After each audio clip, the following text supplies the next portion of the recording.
मृत्युंजय. लेखक शिवाजी सावंत. भाग 51. सगळीकडे शांतताच शांतता पसरली होती.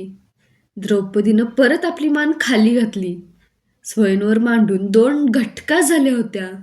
संध्या समय झाल्यामुळे आकाशातला सूर्य आता ढळत चालला होता. मत्स्ययंत्राच्या भयान घरघरीशिवाय अन्य कोणताच ध्वनी त्या मंडपात आता ऐकू येत नव्हता. ते मत्स्ययंत्र काल यंत्र बनून तसंच घरघरत राहणार होतं. इतकं गोल गरगरणार होतं की प्रत्यक्ष त्या माशालाही आता पृथ्वीचा डोलाराच फिरल्यासारखा दिसणार होता. त्याच्या अविरत गरगरण्यामुळे काळ कसलं भयानक संगीत भवितव्यात रचणार होता हे एक त्या मत्स्ययंत्राला आणि दुसरं त्या काळालाच माहीत होतं. जीवनभर मला साथ देण्याची प्रतिज्ञा घेतलेल्या माझ्या मित्राकडं, अंगराज कर्णाकडं मी सहानुभूतीनं बघितलं. आज जीवनाच्या स्पर्धेत तो खरोखरच पराभूत झाला होता. त्याच्या अंगावरची वस्त्र घामानं चिंब भिजली होती. अपमानाच्या तीव्र आणि असह्य जाणीवेनं त्याचं शरीर यज्ञकुंडासारखं पेटलं असावं, पण तो काहीच बोलला नाही. काय बोलणार होता? मला उठून सर्वांना गरजून सांगावंसं वाटत होतं की कर्णहीन नाही, शूद्र नाही, त्याची अशी मर्मभेदी वंचना करू नका. तो अंगदेशचा अभिषिक्त राजा आहे, स्वतंत्र आहे. त्याच्या कानात प्रकाशमान कुंडलं आहेत, अंगावर अभेद्य कवच आहे. तो स्वतंत्र आहे, श्रेष्ठ आहे. मी उठण्याच्या प्रयत्नात होतो. एवढ्यात सामान्य प्रेक्षकांच्या बैठकीतून उठलेला एक दाढी जटाधारी ब्राह्मण युवक सर्वांना दूर सारत पुढं सरसावताना मला दिसला. समोरच्या आसनावर श्रीकृष्णही कसल्या तरी निर्धारानं उठून उभा राहिला होता.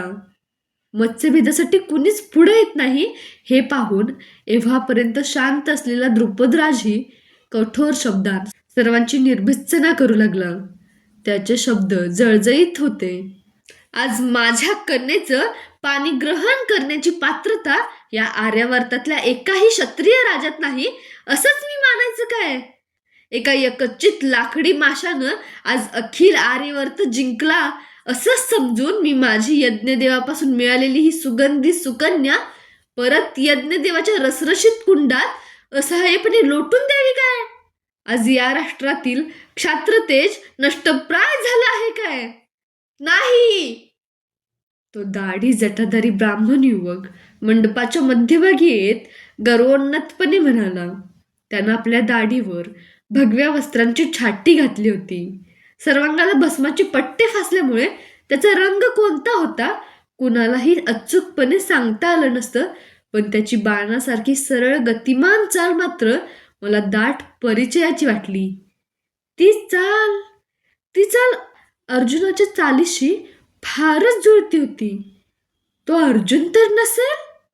माझं शंकाकुल मन क्षणभर थरकलं, पण ते शक्यच नव्हतं. अर्जुन तर मरणाच्या मार्गानं कधीच गेला होता. त्याचं पिशाच्च सुद्धा या स्वयंवराच्या मंडपात येणं शक्यच नव्हतं. आणि आलं असतं तरी शिवधनुष्याला हात घालायला ते कधीही धजलं नसतं. शिवाला पिशाच्च भितात असं मी ऐकलं होतं. त्या ब्राह्मण कुमारानं शिवधनुष्य कर्णासारखंच एका हातात उचललं. क्षणात ऐटदार विरासन घेतलं. ते बघताच मंद हसणारा श्रीकृष्ण उठला तसाच खाली बसला. या घटनेनं क्षणापूर्वी कर्णाचा त्या तेजस्वी वीराचा झालेला अपमान कुणाच्याच ध्यानात राहिला नाही. सर्वांनी परत टाळ्यांचा वर्षाव करून त्या नव्या स्पर्धकाला चेतावणी दिली. त्या ब्राह्मण कुमारानं मान वळवून श्रीकृष्णाकडे दृष्टी फेकली. मला त्या सर्वांचाच राग आला.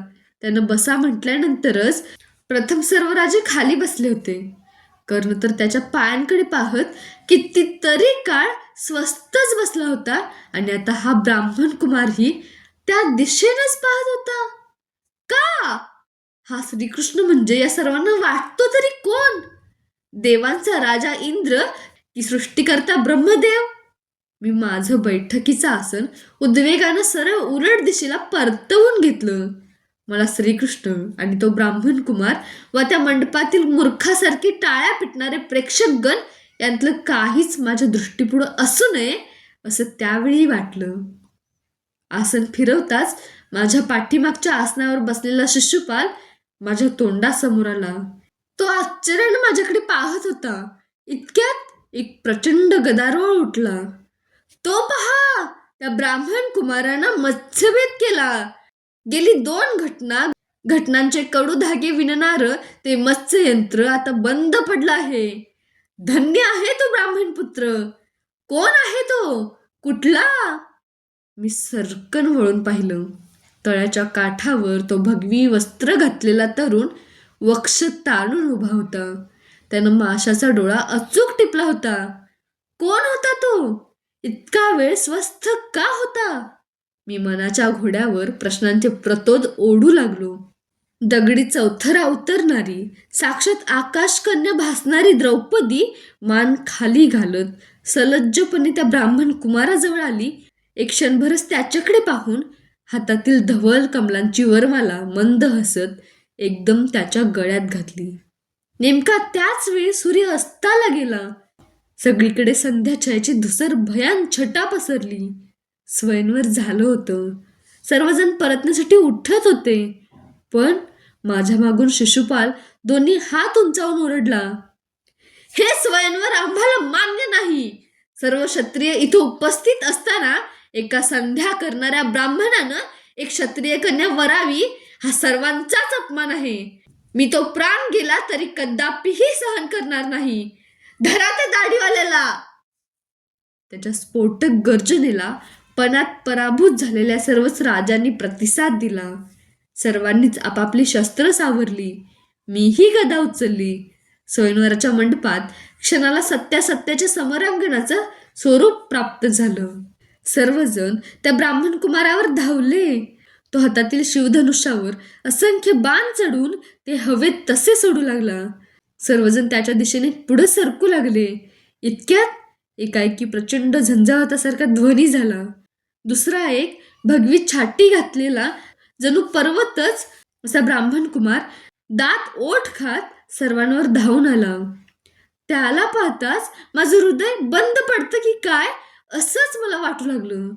मी ज्याच्याशी 6 घटका गदा खेळलो होतो तो भीमच वस्त्र बदलून दाढी वाढवून तिथं आला होता.